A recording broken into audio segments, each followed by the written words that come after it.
vam pensar que seria bo que el fes el pregó una de les persones que hagués fet les 50 edicions consecutives del primer Passeig de Vivent de Catalunya.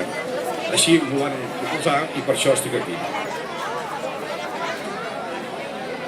Si sóc aquí és perquè crec que se m'ha convidat perquè sóc oleguer i no pas per dir-me Rodrigo.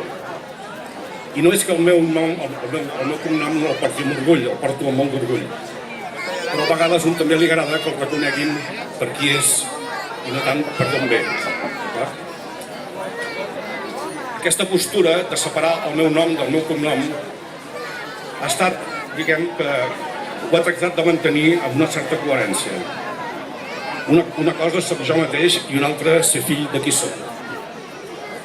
En aquest sentit, ja fa anys que vaig renunciar de manera explícita, però poc entesa, a ser el successor del pare al front del pessebre.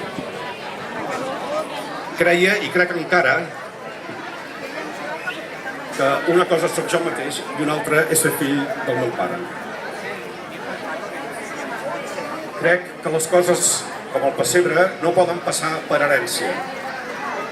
I pensava que el millor era que el pessebre, si tenia que tenir continuïtat, fos perquè algú anés al davant i precisament no fos jo. Sense cap modèstia us haig de dir que he participat en les 50 edicions del pessebre, que vaig formar part de la Junta durant més de 20 anys, que he estat d'alguna manera liderant el traspàs